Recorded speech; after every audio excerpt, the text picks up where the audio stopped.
কি ভাবছো? কোন শাড়িটা পরবে? ভাবতে হবে না, একটা পরলেই হবে। আমি তো তোমাকেই দেখবো, তোমার 1000 টাকার শাড়ি না। চিন্তায় পড়ে গেছো চোখে কাজল দেবে কি না? তোমার চোখে চোখ রাখলে তো আমিই রাখবো, সে চোখে কাজল থাকুক বা না থাকুক। সামান্য একটা কপালের টিপ নিয়ে এত ভাবনা? পড়বে কি পড়বে না, ছোট পড়বে নাকি বড়, রং হবে কোনটা, এত ভাবছো কেন? তুমি যেমন খুশি সামনে এসে দাঁড়াবে। হ্যাঁ, এত ভাবনা কিসের? কানে দুল পড়বে কিনা, হাতে চুড়ি পরা কি ঠিক হবে? পরলেও রং কোনটা হবে, ঠিকঠাক মানাবে তো? আচ্ছা, নূপুরটা কি পায়ে পড়ে যাব? তোমার হাত ধরলে তো আমিই ধরবো, পায়ের সাথে পা মিলিয়ে হাঁটবো আমি।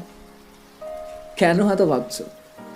সে তুমি এলোমেলো হও আর খুব গোছানো হও নানা উপাদানে। রাতে ঘুম হবে তো? কি করে লুকায় পেটের মেদ?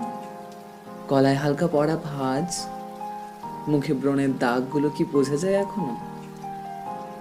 তুমি ঘুমোতে পারো নিশ্চিন্তে।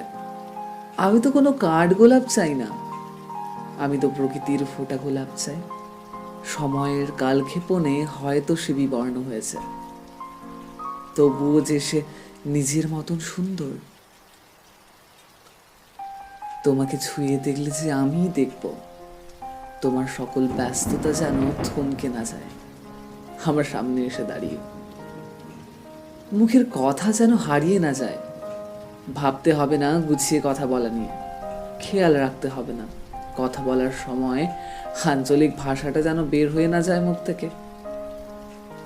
তুমি মন খুলে কথা বলবে তোমার মতো করে।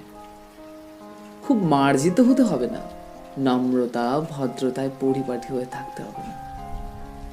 একটা এলোমেলো তুমি, তোমার সকল সুন্দর অসুন্দরে তুমি হলে আমারই হবে।